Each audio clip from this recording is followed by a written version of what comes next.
need just like a loogie bucket right here. So what's happening, guys? Been having that since the whole COVID incident. Part of the conversation y'all don't want to hear. Yeah. The hacking conversation, all that kind of fun stuff. It's all good. Oh, welcome. It is October 18th or something. We're halfway through October. Yeah, it's the 18th. Jesus, that's crazy. It's crazy how fast every year is going, and then you sit back and you look and you realize you're all gray and half bald, and you're 3/4 bald. But it's just you start looking at everything, and then I literally have to wear a hat because of the shine, that's coming off into these lights. Oh. Get the shine on. It's like powder on my head or something to dull that down. So, hey, Lou, what's happening, buddy? Hope you're doing well. Hey there, Mr. Lou. Yeah. But I can't understand. I mean, and literally, I'm sitting here. So November 4th is my drop dead day when my contract is over. So it's been almost 6 months since I sold my company. It's crazy how time has flown. And December 18th. So 2 months? It'll be a year. Yeah, it's crazy. It's absolutely nuts. I was sitting there looking at Finn today. He had a teacher planning day, and was watching him run down the driveway, and I was thinking, there's this little like kind of twinge in my eye, going, God, I remember that, he couldn't even ride his little scooter that we had bought him, 3 years ago, and it's just kind of crazy. So yeah, it is. Mine are 22 and 23 or 20, something like that. Mm-hmm. And matter of fact, that one of them's got a birthday here coming up in just a couple days. Yeah, 22 years old. Yes, Barry, it is totally okay for us to have gray hair. So, yeah. It was a typical Monday, for us, and we had. It's funny. This is going to be a divergence from our regular talk. Let's go, Brandon. Amen, Lou. So. There's good and bad with big companies, small companies. I mean, there's good stuff, bad stuff with it all. And so I don't mean to sit here and say anything negative about my company that I work for. But it's funny whenever you take away, it's the little things that can be very time consuming and very aggravating. We're in the middle of an HOA project, and traditionally, what's happened with our HOAs is we go and write a check to the HOA, or not a check to the HOA, a check to the city of Tallahassee. They go mount a water hydrant meter out there, and then it's our meter. We've done videos, in Spray Wash Pro about hydrant meters, how good they are to have, especially doing an HOA project. They can be awesome. They're incredible. You can fill up, you can get 500 gallons of water in 2 minutes. 2 minutes. Yeah. It takes no time. Oh, it's incredible. But so with the company now, keep in mind, I've got an Amex that I could literally go out and buy a truck on. Oh, wait, truck's dead. Let's go buy a brand new truck on this, company Amex. But the one thing that I can't do is get a check. We don't have check writing privileges. And then apparently not even another part of our company in Jacksonville is very easy to get checks out of. So our checks have to come from a New Jersey area. And my city of Tallahassee, it's like, okay, well, to get the hydrometer, you have to put a deposit down for $1,100. No problem. Good enough. Here's the Amex. Okay, we have a $500 limit on credit cards, and so to pay that, you would have to put three separate transactions. Also, to pay with the credit card, you would have to do, it would actually have to be an account that is created, so it would have to mature for 28 days, and then you pay the due bill on there versus putting a deposit down with a check. It's just absolutely insane. It's little things like that, and again, piece of equipment goes down, we go out and buy anything in the world without a care and concern in it. But it's like from the way that you used to operate, very nimble and need a check, okay, guess write a check. You take things like that for granted with some of the larger companies sometimes. And I'm gonna throw a little twist on you on that. The company that I work for now, they So they've got locations in 3 different cities. Mhm. And what they do is all checks go to one location to be cashed. And I find that strange. So, like I got a phone call and it's, hey, yeah, I've noticed my check hasn't been cashed yet. And it's been over a week. Well, I found out that on Wednesdays, they transfer the checks from this location to the central location. So if you drop your check off on Wednesday after that run has already been made, that check is going to age an entire week Mhm. before it gets into the Right. cycle of being deposited. And I don't know what you found, but I've definitely found people don't like that at all. So Mm-mm. it's surprising with larger companies, kind of how certain things go. It's Yeah. it's a good experience, I guess, from the aspect of learning what they're doing, why they're doing, and how they're doing, and trying to understand that from a smaller guy standpoint, kind of a thing. Mhm. Mhm. No, and it's things like that you do have to. And I'm one of those. I'm the exact opposite. Hell, well, then again, I don't even know when the last time I wrote a personal check for anything Yeah. was. But it's we don't pay attention, and that actually kind of is a beautiful segue into what we're talking about tonight: the Mhm. redundancy systems. Because I don't know what's out there, what's in there, and things like that. When we and what we're talking about tonight is the redundancies. Um,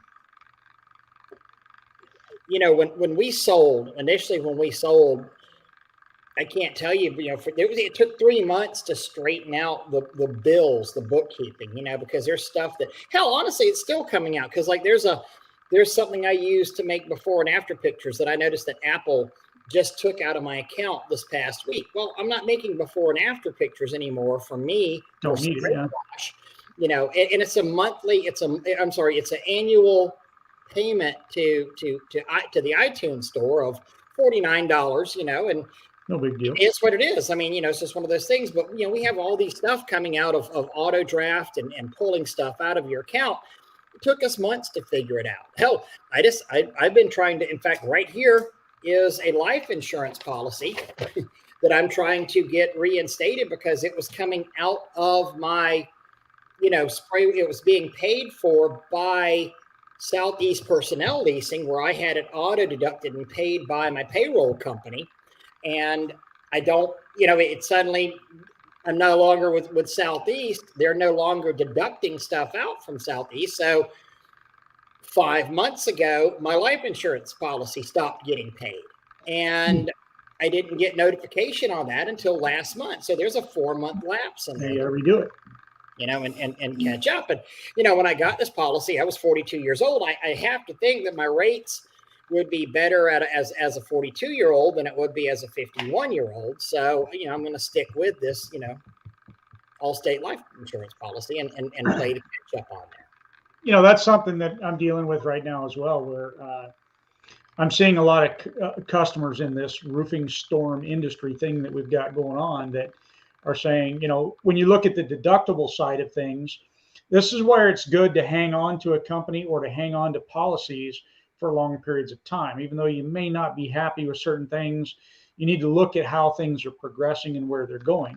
So in an instance that's going on right now, I'll run out to somebody that has had their same insurance company for 20 something years, and their deductible will be $1,000. And then somebody that's had it for 15 years and their deductible is $20,000. And the difference in that in just those few years where there were changes made where you're grandfathered in over here and you're no longer it's the same thing with the health insurance side of it, where you can be grandfathered in if you start changing things up. And we're always trying to do that and save those pennies sometimes every year, not realizing in the long run it'll end up A costing lot better off, to do that. Yeah. When Hurricane Michael, I think it was Mhm. either Hermine or Michael, we got a new roof courtesy of them. And, I think our windstorm deductible on that was 5,000 at that point, but Florida had instituted some minimum. So there, and we had to, hey, you can pay it. It is what it is. It is cheaper than a $17,000 roof. So, That's it. um, you know, This is something we can definitely talk about, Jim. yep. Payroll companies, pros and cons. Well, I used to use, and I've referred a lot of people out. Still, ironically, the company that bought our company, Fleet Wash, DBA, and Crystal Clean in Jacksonville, they used the same payroll company, Southeast Personnel, you see, and it was absolutely seamless for all of our employees. It really worked out. It wasn't seamless for me because now I'm a subcontract employee and I get a check directly from Fleet Wash, but it was really nice. But the nice thing about a payroll company is it takes that off your back. I mean, it's expensive relatively. It's expensive. Yeah, I don't even agree with that. What's your time worth? I mean, yeah, okay, it's expensive if your time isn't worth anything, but if your time is worth the $125 an hour, which it should be as the business owner, then it's really not that expensive at all to do.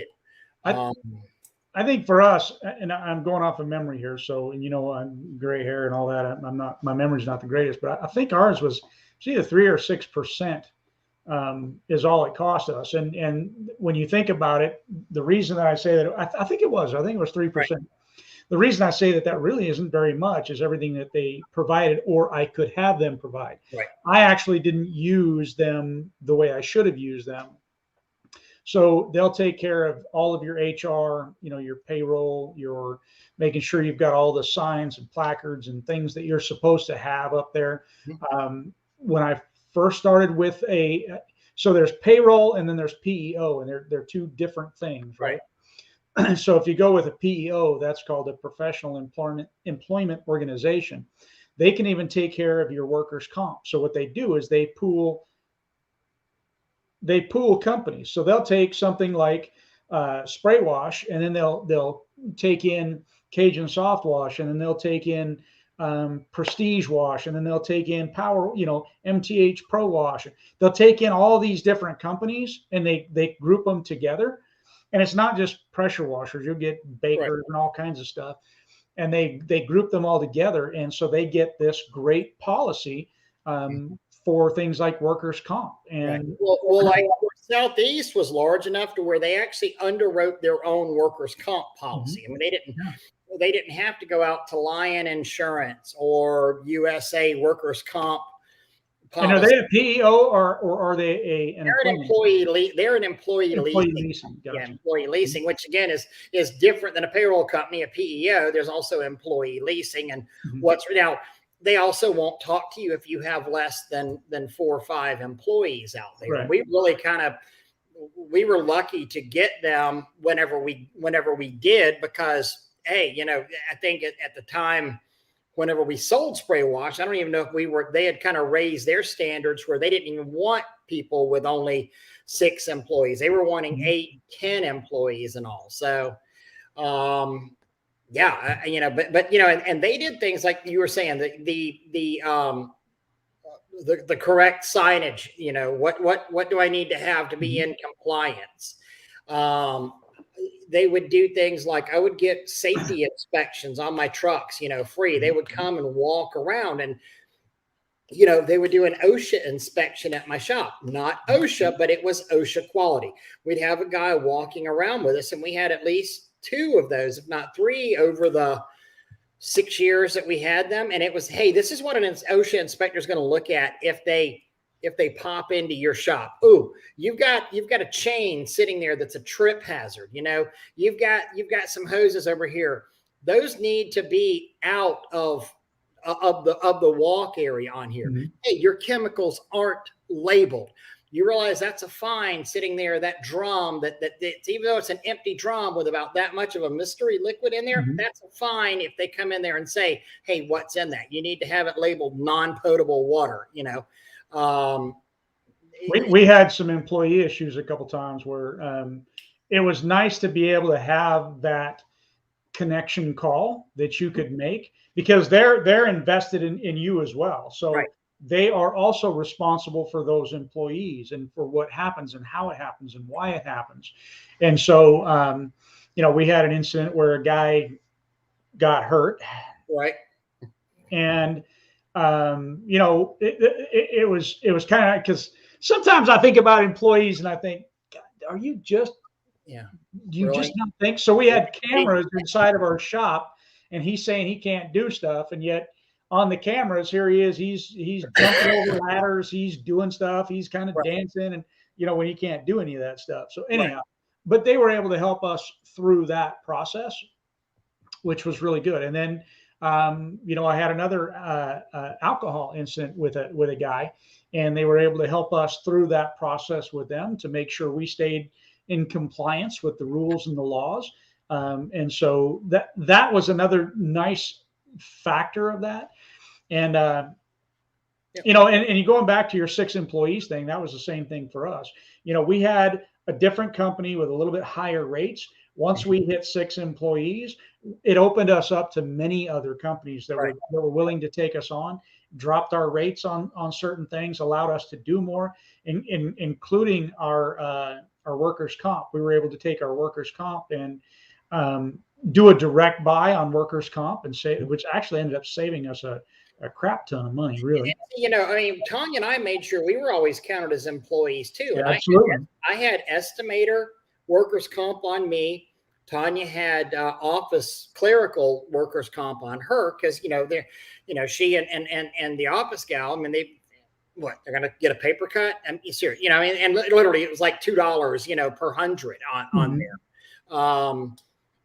And there was a heck of a difference. And they would also let us split our workers' comp. They would let me have a couple of guys under custodial. They would let me have a couple of guys under roofers. They would let me have, if I wanted to get hardcore about tracking the hours, they would literally let me split it down even further and say, okay, this guy worked 20 hours this week on a roof, and he worked 20 hours this week on the ground. So you're going to get charged 20 hours for a roof. It became more of a headache than we wanted to at the volume we were at, but still, so we just kind of said, screw it. It's $18 a 100 versus $11 a 100. Oh, well, it's not that huge of a savings for us. Well, we found an easy way to do that was simply to have the guys record every day. So they would record on their sheets if what their capacity was. And we actually started it where they would text into the office saying going over 15 feet now. And then when they came off of that 15 feet, they would text again saying off of that 15 feet. It was easy to track the time that way, as long as they did it correctly, that kind of thing. More money. I'm not even sure who that is, but in our area, I'd like to know what you were doing. But anyhow, owners should always be listed. Absolutely, Mark. I can't agree with that more. 100%. And Ray did it. I did it. I mean, it's something you should do. I'm one of the most accident-prone people ever. I mean, how many casts and sprains and operations have I been in? Again, whole reason we have this life insurance and accident insurance stuff that we've talked about over and over and over again on here. If you've not, go back and search our archives and learn about the insurance stuff. But other things the employee leasing would do is we hook them up with Aflac. So. And even though we went out and found Aflac, they administered the Aflac for everybody. They paid, they deducted from everybody's thing. Our 401ks. I mean, we had 401k with employer matching on there. That was all done through the employee leasing company out there. There's, so much that they did. And then probably the biggest thing is the legality issue on there of, I cannot tell you how important it is. I mean, it's a whole big difference if somebody wants to sue Doug for unfair labor practices. I mean, you're getting dragged into court, yourself. It's a big difference if somebody wants to sue Southeast Employee Leasing, which is one of the largest or Southeast Personnel Leasing, which is one of the largest personnel companies that have staff attorneys that literally deal with nothing but this mess out there. Huge, big difference on there, Yep. Because you get even a $5,000, $6,000, $7,000 oopsie from an employee that you have to let them do something. We even had a prime example. We hired a lady who wound up being possibly the worst office manager ever. I mean, she was horrific. She also had 3 three qualities about her. This is one of these where you just don't even, she was, she had three qualities. Okay, I just got. She was a minority. She was a female, and she was over the age of 60, or I think 58 or something. Whatever those qualifications are. Whatever. I think it's 58. And it was one of those that, and she was literally amazing until it was like the day after her probation period, a switch flipped on her, and we really felt like we were being played. And even our employee leasing company said, "Pay her money, get her out of there." You want the best thing possible that could happen. Create a severance package. Give her money, and we wound up stroking a check for $5,000 and doing that. But our employee leasing company and our corporate attorney was all instrumental in saying, "Give her money and make her go." That was a bitter check to swallow, but everybody knew that it was going to be a lot more money because she met all the classes to sit there and just go find an attorney, an ambulance chasing attorney, and just make everybody's life a living hell. Right. And that's the thing, Louisiana, we've got some of the highest lawsuit thing here. I mean, there's lawsuits for everything. You pick your nose wrong and somebody's going to sue you. It's just, it's silly, but you have to look out for those things. And I think that's one of the areas where, like the employee leasing and the PEOs and the employment agencies, all of these help you in that regard. That's why I think that there's a lot more value to them than sometimes maybe what we think. We might just think about that dollar for that, man, at the end of the month, they're going to cost me, $400 or $200 or $1,200 or $2,200, but whatever it ends up costing. But in the long run, they can end up saving you a great deal of headache, hassle, stress, all this. Yeah, I don't even have to remember what I'm supposed to do because they just do it. If there's the only thing you have to remember is to have the hours in on Wednesday by 10 a.m. or 11 p.m. 11 a.m. Literally, that's all I have to remember on there. I don't even have to remember that because they'll call me. Hey, did you turn true. That's true. They did call. Hey, where are your hours at? Lindsay is.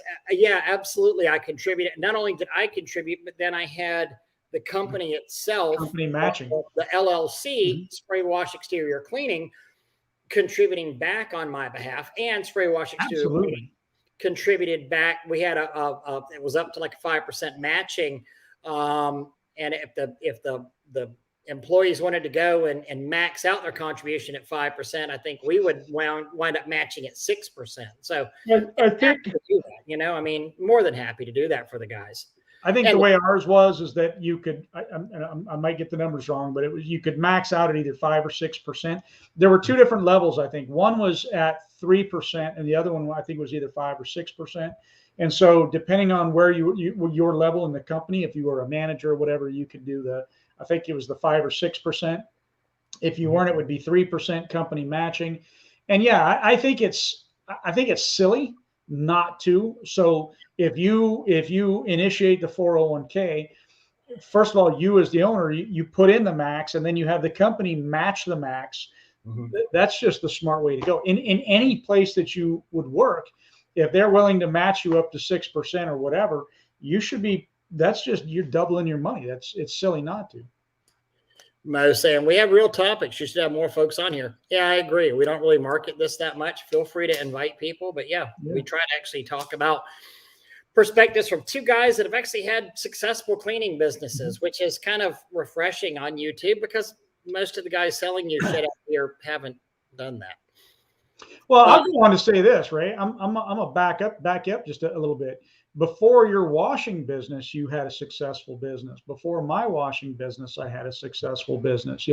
I've operated several successful businesses, and I believe you have as well. So it's just, we're taking some of this is life experiences and things that we've done, and we're not here making stuff up. We're not trying to sell things every day. Yeah, we're Spray Wash Academy, Spray Wash Pro, our classes. Do we sell that? Yes, we do, but we're not pushing those every single second of the day. As the courses scrolls down at the bottom, we're not pushing anything. Hey, click on that right there. See that? Click on that. Yeah. But it's It's real I topic. mean, I've had a couple of businesses too that have, I mean, hell, what got me into washing is that I went broke in 3 different states. Absolutely. So, Mikey, to answer that question, no, not like a temp agency. Mhm. Like if you join Southeast Personnel Leasing, you still hire your people, you still hire You hire, you your fire. employees, but at the Mhm. same time, for legal reasons, they are paid by and are employees of Southeast Personnel Leasing. I mean, Mhm. it's a pretty substantial contract you sign with a personnel company out there, and it affords you and grants you all the legal protections of that. So that's what we mean by that. But I guess Whereas, in some ways it would be like having a temp agency, like because if you ever go to Labor Finders and hire a guy at a Labor Finders, Mhm. kind of the same thing though, because you pay Labor Finders pays them, and they're but covered there's under. a huge difference in cost there. Yeah, yeah, So, huge like difference in cost. a temp agency, like let's say, for example, and this I'm just going to throw out generalized numbers, but let's say you're paying the temp agency $16 or $16.50 an hour for that temporary employee, right? The temporary employee is only making probably 9 Yeah, out of that that 16, right? I've even seen how I've even seen 50%. Oh, absolutely. So a temp agency really is just that. It's a temporary employee, never meant to be a long-term permanent And guy. you Now, I mean, I've actually had long-term employees that I've hired from temp agencies, absolutely. and it's cost me 2 months, Mhm. 2 months time. I want to go. And that's where Lindsay's question comes into play, Hold and on that's one where I was second. going. 1 second though. I just want to Sure. say, Mikey, yes, basically that's what they are, a middleman to cover your butt, but they're Yep. much more than just a middleman because they handle all of your payroll stuff. So Everything. Yeah. we're a middleman, but much more. So what did Lindsay say? I think, Uh, I mean, Doug, I think they're a great place to find employees. How about well, they can be. I mean, you have to when you look at a temp agency for bringing on employees, you have to look at it as an expensive test. yeah, Okay, there's an advantage to that though, and one of those advantages is that if I say, okay, send me, they'll help you go through an interview process, right? And they'll even give you lower rates on that type of a scenario with them, if you would. And they'll usually give you a time frame, say 2, 3, even 6 months, where you must use their service with that person, and that person is on like a trial with you until that time. But here's the advantage to that as well. That, like, let's say they send me Ray, and Ray shows up, and he's got tattoos, face tattoos, and he's got chew hanging out his lip, and he's half drunk or whatever. I can send him home, and they'll send me somebody else. right. Okay. You can Um, literally call them up and say, this guy's horrible. Come pick him up. Absolutely. And the guy can show up, and he can look great and perfect and do all this, but he just can't, he's a perfect looking employee, sounds perfect, all that, but he can't do anything, right? You can send him back home, and it's kind of no harm, no foul. Some of them even, they have a 4 hour minimum. Usually you have to hire for 4 hours. But if you get somebody within the first hour, hour and a half, 2 hours maybe, and they're just not working out, send them back, and you don't have to pay for that time either. So that's the good side of it, is that you can really test employees. One of my best employees came from a temp agency.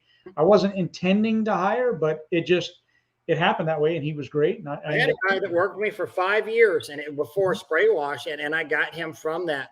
I want to. So Manuel says, do you have a single owner? Should I have an attorney just be looking at the discrepancies in my business and make sure I'm operational within the laws?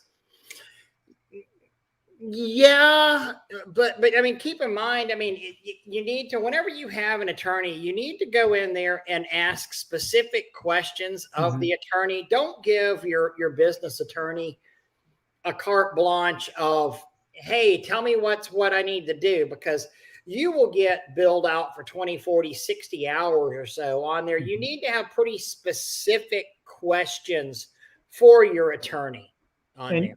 and if you're not going to know the questions to ask, and that might even be the first question to ask, is what questions should I be asking you, Yeah.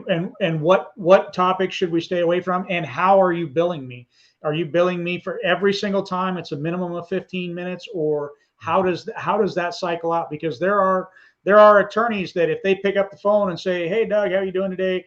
Oh, yeah, no, you can do that. Click. I just paid 15 minutes of time. And if they're charging me $2.25 an hour, I can't do the math. So that's what it would be. Well, I think, we all saw that one, whenever I went through my 2019, last Monday, or whatever day it was, we went through the P&L. I mean, it was what, $14,000 to $17,000 in attorney's fees that we spent on a $900 to $1 million business, over that. I mean, that's money well spent. And yes, temp will provide workers' comp for anybody they send out to you. So yes. Lindsay was saying, you can always buy them from the temp agency. You can literally just say, I love Bob. Bob's awesome. I want him, and they're going to charge you for a month or two of Bob's salary. And you can keep them. And hey, Jim Leedy just gave a great thing. Manuel, trade out with the lawyer. Hey, does he have anything that needs to be cleaned? Mm-hmm. He probably has a house, probably has an office, 100%.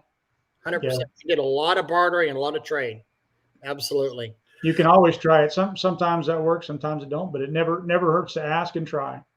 So, and I want to kind of shift out, and we're always, Doug and I are happy to bring up any, to answer any questions that come our way, but I want to kind of shift gears a little bit and talk about what we were even, said we were going to talk about tonight, about redundant systems. So any numbers that I say are because I'm under confidentiality issues with my employer now. So I'm not saying numbers that are relevant.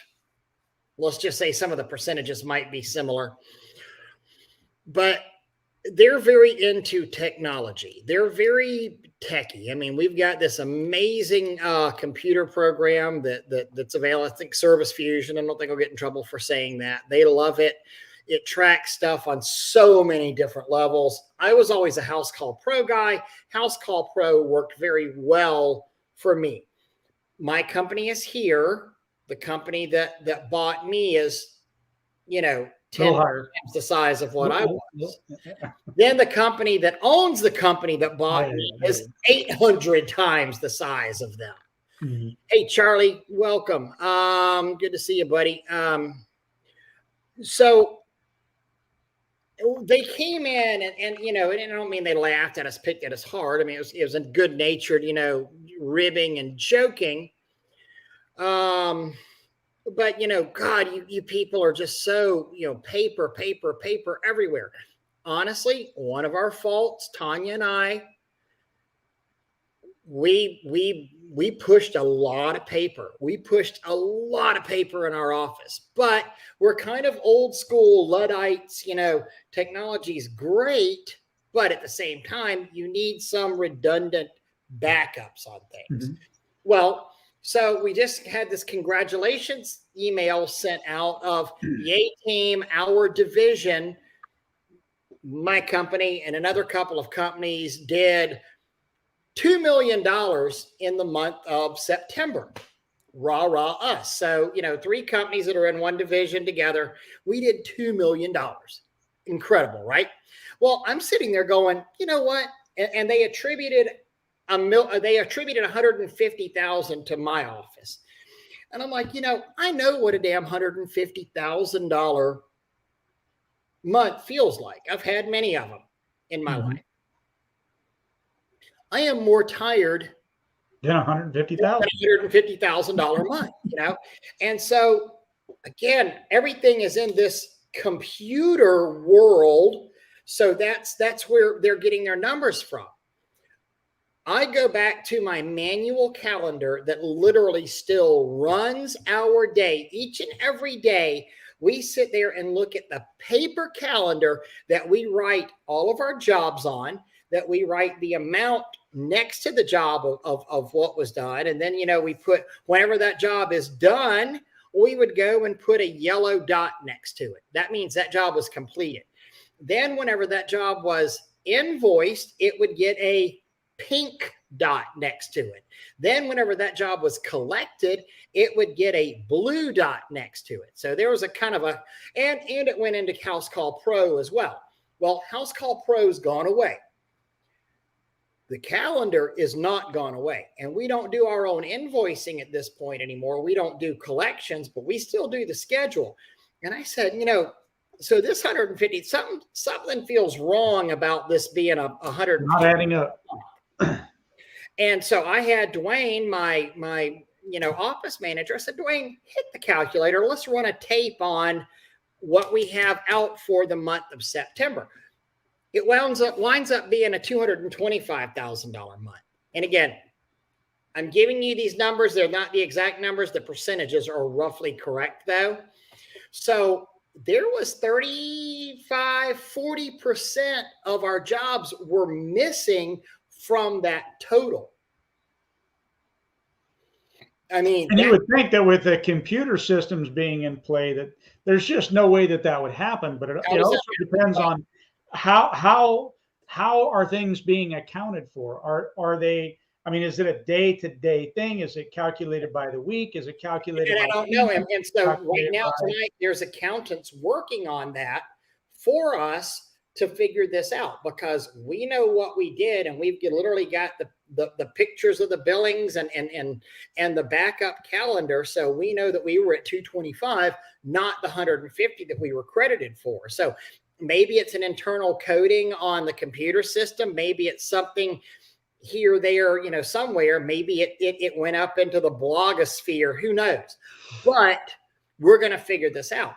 But without a manual backup, without a redundant system, you are at mercy of whatever system you are using. So especially if that system crashes, which we've seen happen many, many times. Mm-hmm. Yeah. And you can lose all kinds of data. I like having backups, and I think you should be backing up your data into the cloud and all that on a regular basis. If it's something that most systems have it where they automatically they do automatic updates and automatic backups and all these kinds of things. You should definitely have those in place in case something does happen. But I'm a pen and paper guy too. I mean, I have, no matter what, I got all kinds of, I can't get it on the thing there, but this is my new one. This thing here is about 2 weeks old, if that. And I like to do that for my own brain and to keep myself in line versus doing this. But you got to have this, and then you follow up with the paper behind it. And Dave, that's actually what I was thinking too. I was thinking, well, yeah, we're not, they're showing us, but it's not. I mean, it's actually because we have a separate accounting system for that, for the 30, 60, 90 on the question that I have, in my mind itself. So I'm actually guessing there's probably this one little check box where it defaulted into, let's say, KK74 versus SW74, which would be my unit. And, just that simple thing right there, not checking that box under which unit is responsible for it, could be that. Mikey had a question. Yeah, Mikey, I know you have been out of the loop. Yes, I have sold my company. Doug has sold his company. Doug, You sold back in when? January of this year? December 18th of 2020. And Tanya and I closed on Spray Wash and on May 4th of this year. So I took a contract back. Tanya took a contract back. We are managing for that. My contract is running out soon. I may wind up being an acquisition specialist or a corporate trainer for them, but I have also bought a power wash store. So we will have Power Wash Store Florida opening up here, hopefully December. So yeah, there's a rundown of my life. Oh, I'll tell you what, Emmanuel. So paper backup, I'm all about paper backup. That's what I was saying. I mean, our calendar is literally a manual paper calendar backup, Ray is employee number 7 now. Yes, I am. Wait, we'll back up. You know what? I never got an employee number. Oh, wait, I'm not an employee. That's why. Right. I wasn't an employee. Right. Now I'm an employee. But I wasn't an employee. That's why I didn't get an employee number. Got it. Mm-hmm. I'm employee number 372, I think, at this point.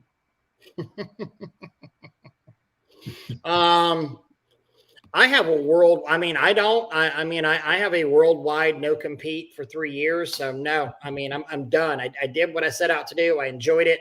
I They paid me enough money to where I don't actually have to work anymore. I'm too young to retire. That's why I bought a power wash franchise. Yeah.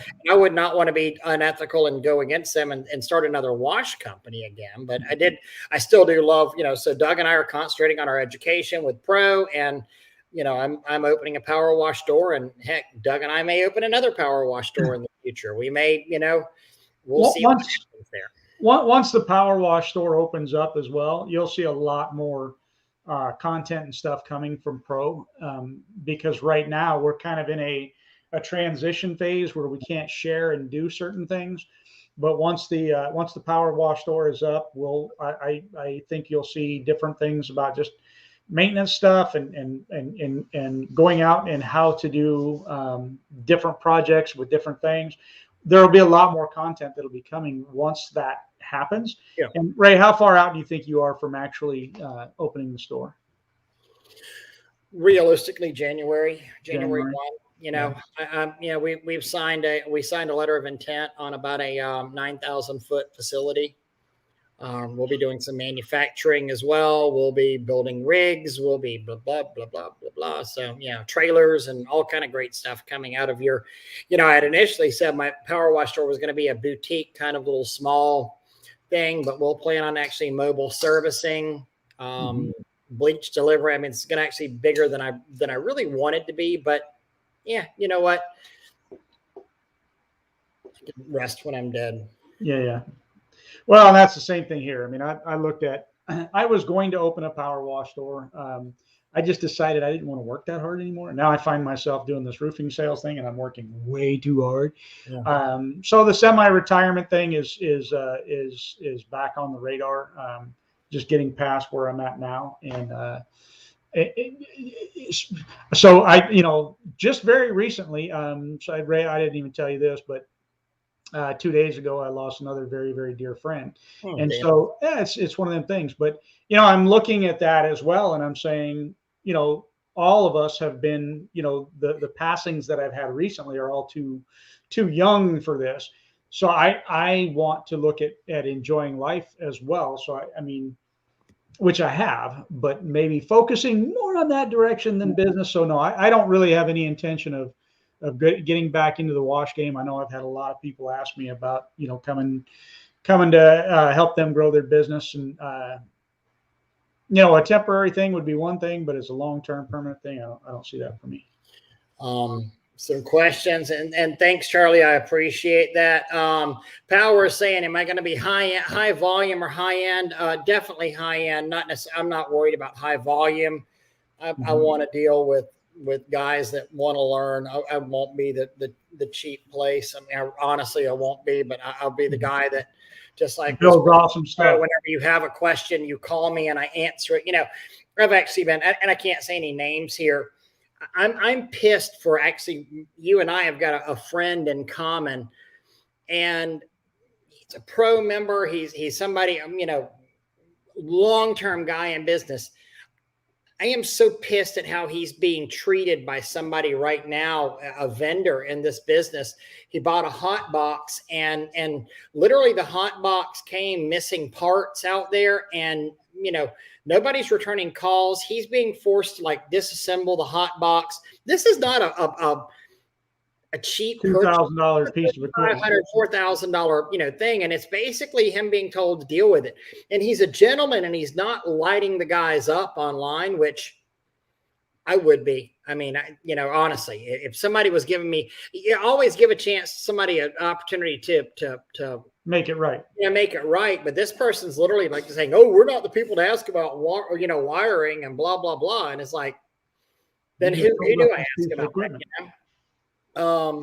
And that's where I think I think Paul is brilliant for, don't tell him I said that. I think Paul is brilliant for going the franchise route. First of all, because he was running himself too thin. But also, if you just hire people to operate a business and they've never been in that business or in that industry, they really can't help in a lot of different aspects of it. And this is something where you'll get great help. And so I think that Paul was brilliant for Yeah. doing that. Yeah, I mean, you know that anybody that owns a power wash store knows what the hell they're talking Yeah. about and has spent, years in the industry. And And man, each owner seems to have their own little niche, though. They all, yeah. which makes for a big collective. Eric, Aaron, Richie, Brick. Steve yeah, Hill, Aaron's the Fleet. brick guy. Steve Hill, Eric, Lisa, Steve Hill Slade, is the fleet wash guy. Yeah. God, there's such a smart conglomerate of people that are in there. Bill Wilson, Bill and Jessica. God, I mean, Bill knows inventory backwards and forwards. The guys from Nick knows windows, and he's getting into this new other stuff. Nick knows windows, window routes, fabric, upholstery cleaning. The guys in Nashville are residential cleaners. I mean, they know their stuff. And Manuel said, "Don't retire yet. We need you here." No, it's actually one of the things that Doug and I have. I mean, we plan on more content, more everything, especially whenever I don't have to manage crews every day. I can actually we can create a lot more educational content because that's one of the things that I absolutely love doing. That's what I say. Once the store opens up, we'll, like I'll go to Tallahassee. We'll create content. I'll be in North Florida, Tallahassee to start with, and then we'll see about, moving on out. So Premier, let's see. Could you guys tell me which is better, Vanguard or the new Hondas? I have not, when we went to World of Concrete, was that this year or last year? No, that was the year before last. No, because COVID was it was last year. It was last year. COVID was just starting. No, it was last year. Trust me. Last year, you and I went to World of Concrete. 2020. 2021 now. It was last February, March or so. It was just before COVID went freaking crazy and shut everything down. They had the brand new Hondas coming out because we videoed the Hondas there. And I have not actually used one in the field, but from what I've heard, they're amazing. Vanguard, I like a Vanguard better than a Briggs. Yeah, I'll say I had a Vanguard that we abused, and it didn't fall apart. I mean, it finally did, but I'm going to tell you, it was abused and neglected and all kinds of stuff. But I tell you what, I'm really a Honda fan. I like the Honda engines. They run well. They seem to be easy to maintain. And there was really not much maintenance to them. Change the oil, change the fuel, that kind of thing. Just if you keep up with it with it in that way, just changing fuel filters and oil and stuff like that. I mean, those things just seem like they'll continue. And there's very few no start problems, to diagnose on a Honda. I mean, it's either fuse, coil pack. Fuse. I mean, it's fuse. Fuse most likely. Fuse. Power right here. What you're saying, amen. Your hot box had issues. Russ had two guys, including himself, jumping in and acting like a bear. Zero cost to me. And that's what a vendor should be doing. That's a good vendor there. Yes. And Russ has always been amazing. I have never dealt with Russ a lot just because I hooked up with Paul at an early time. But I'll tell you what, every dealing that I've ever had with Russ has been amazing. Good, yeah.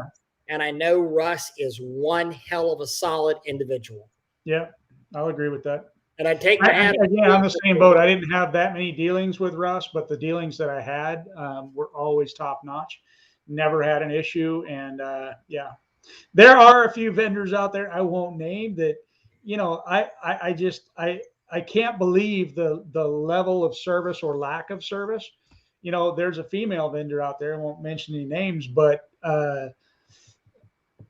man, she'll cut you off at the kneecaps for no real reason, from what I've seen, and it's like, why would you do that to people who have legitimate complaints, legitimate concerns, even if they did something wrong, they think it's legitimate concern, kind of a thing. You might explain to them why they're wrong, but man, I mean, great vendor deserves, an equal and fair chance, to talk to them, especially if they're a customer of yours, to talk to them, talk them through what they're dealing with and stuff, I mean. this conversation has a whole nother level to it, but we just can't talk about it yet. I mean, everybody deserves, to not be, to be called an idiot and to be called, stupid and retarded. That's one of my real pet peeves right there. Don't call people freaking retarded. I mean, that's not cool. Yeah. There's somebody else. Russ is just a hell of a guy. And great advice from him. I think he's been. How long has he been in it? A long time. Forever. Yeah. And is it Southside? Russ with Southside, right? Yeah. Oh, yeah. Southside. Russ was always a big supporter of the U, and it's hard to believe. I gotta. We won't hold that against him. I gotta bring this up though, for some of you old school guys here. Do y'all realize that it has been literally like today, 4 years ago, since the incredible shitstorm in Orlando, when they decided that I was, maybe it's tomorrow, I don't know, imminent threat feed, but 4 years ago that the incredible UAMCC shitstorm implosion occurred, which is mind-boggling to me because in some ways it seems like yesterday, but in most ways it seems like forever ago. Like it was so much longer than 4 years ago on that. And it's just absolutely crazy.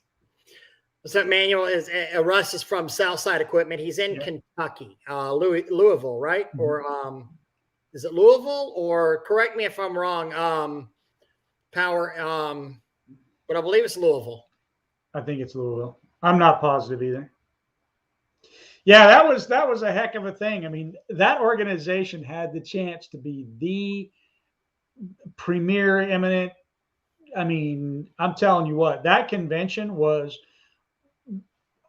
I mean, I will say that was the best convention I have ever been to, including the conventions of the huge convention. Yeah. And at that time, it was the largest convention that I think had ever had happened. And it was gearing up for the following year to be even bigger and better. And then just all of a sudden, boom! Implosion, baby. And it's funny. It's really funny not to I still remember, I was laughing with Paul about this a couple of days ago, but I was cleaning a hotel. It was Hilton Garden Inn here in Tallahassee. And I was talking to Paul because, Paul really carried a lot of water. Paul with Power Wash Store.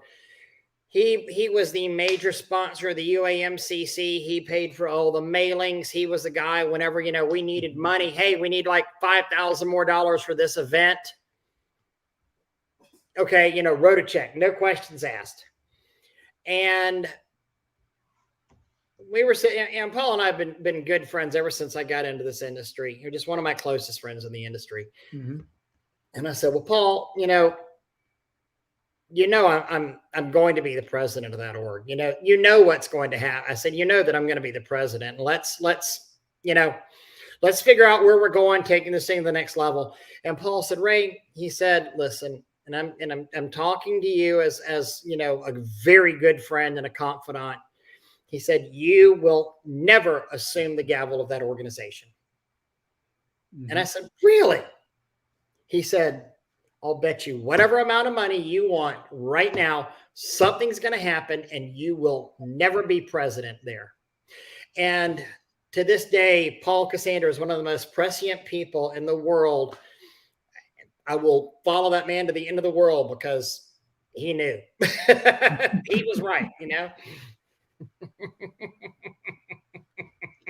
Yep. He knew what was going on, and that's it. Yep. He did. Oh, well, it's just kind of funny to walk down memory lane like that, but it's kind of crazy. This being the anniversary. It's been so long. Yeah. Yeah, it really is. Steven's agreeing that Paul is just super strong, and he is just an amazing, amazing guy.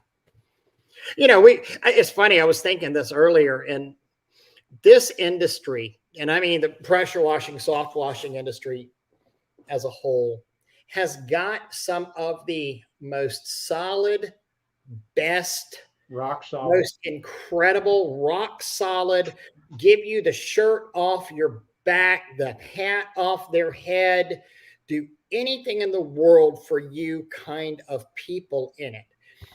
It also has some of the biggest shit heels in the world in this industry. And sometimes it's hard to figure out which is which. Yeah. Well, Eric and Lisa are two of the rock stars. I mean, they'll help. They'll take the. Yeah, I've seen absolutely. them help more people, and I'm Oh, not just talking about their store. I'm talking about, personally, yeah, personally coming out of pocket and helping people. you It, look at it, you look at any you look at any GoFundMe in our industry, you Mhm. look at anything like that. I mean, usually one of the first and one of the largest donor names on there, Yeah. Eric and Lisa sites. Mhm. Yeah. I mean, they're incredible. Those people are just they're amazing. You know, that brings up a thought for me, and that is, I think that the measure of good people in this industry, this is a hard one to write up and to think about and say, but the measure of the good people in this industry should be or could be measured off of GoFundMe. And what I mean by that is that I continuously see the same names popping up in these GoFundMe things. Chris Kunze is one of the. Yeah, I mean, here's a guy that right now he's down on his luck because of the whole injury. shattering of his ankle thing, right? And yet this is one of those guys that would pop up and help anybody, give him the shirt off of his back, and all that kind of stuff. If you look at the people that really that have helped out with these GoFundMe's, these are some great people. And I mean, I just think that would be a great way to measure the man, if you would. Yeah, absolutely. Yeah, if you were to go into and just look at hell, I remember 4 years ago, 3 years ago, we helped bury some guy's dad, Yeah. who wound up turning around and stabbing a bunch of us in the back. Power, help me out on my comment. I mean, yeah, Power, I'm not going there at all, baby. Jim, so yeah, I'm trying to figure out why the hell you're part of it too. Yeah. So Jim, absolutely. Power, we're going to stay away from that Mike, because otherwise it'd be. And I got chastised on mispronouncing his name, Mike Michaelowitz. Profit First will be in January at the Power Wash Store Orlando event. This is what, the fourth annual one that we've done. We did one in Tampa, and then we did Orlando. Orlando. We're in our fourth year. We're in Orlando. Always do January. Have been doing it for many years. We missed a year because of COVID. So maybe later. And I'm sorry, Power is just cracking me up. Yeah. But yeah, so sign up, powerwashstore.com. The dude who wrote Profit First, the dude who literally wrote Profit First, Paul's paying for him to come. Why isn't Paul paying for us to come? Why isn't Paul paying what? Paying us to come. Because I own a Power Wash Store franchise. I'm volunteered to come. So, but I'm pretty. Yeah. Well, because you're free. That's why he's not paying you to come. There you go. Oh, the shirt's I love Paul, and I will always help him out as well. Oh, look at this Jack Wagon who's listening to us here. Yeah. Yeah, that's right. He wrote the pumpkin plan, and he has a brand new one that I just got. Be Different. Also, I understand that Brandon Vaughn is going to be there speaking awesome. at Power Wash Store, which is pretty cool. I mean, I actually had the let's say privilege talking to Brandon Thursday, I think, of last week, and I tell you, homeboy has got a lot going on, and he is he's another one that's a testament to this industry. Pretty cool that Paul's got him coming there. Yep, Steve, I'm reading Get Different right now, so ordered it, and he said he would autograph it for me. But yeah, that's awesome book, available on Amazon. Highly recommend it. And part of it, since you're reading this, I want to share this. One of the things that one of the things in the forward that he even says is if you're really good at doing something, if you are good at doing something, it's not the job. If you're the best cleaner in the world, it's not the job of the public to find you. It's your job to tell everybody else. Yeah. And that is true. I mean, if you're the best speaker, it's not everybody's job to go, "Ooh, I need to listen to the best speaker." It's kind of your job to say, "Hey, I'm the best. I'm the expert on this thing." And that's where your marketing comes in. Hey, Paul, if you go to www.thepowerwashstore.com, So the Power Wash Store, just powerwashstore.com. Powerwashstore.com. I'm sorry, I said the. If you go to www.powerwashstore.com, on the right-hand side of the screen, it says events. Click on that events tab. It's all right there, and anything that's upcoming will be right there. So there you go. I don't even remember the dates on it. I should remember them right off the top of my head. January. Right there. That's it. Here you go. There you go. January 16th, 17th, 18th. Yeah, sometime along in there. So yeah. I got to put that in my calendar, actually. So what we should try to do is we should try to do the Power Wash Store event and then turn around and have the grand opening of your Power Wash Store. Oh, I'm going to be shambles and working off of pallets at that point. But if you would want to come up to Tallahassee and help me move stuff around. Well, that would be the thing. So January, maybe what I could do is I can come down there. We can get the store and then go do the thing and then come back, do the open house, and then I go home for a while. Absolutely. In Power Wash stores, we'll have anywhere from 500 to 800 people at. Amazing event, amazing event for the industry. Highly recommend it, and it's free. I know there's other events that are been going on in February or so, but this is kickoff for the year. It's Orlando. It's fun. It's cool. Come. There you go.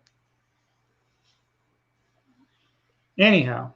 All right, Douglas, it's 9:04. I know we said we're going to keep this to an hour tonight. So everybody, thank y'all.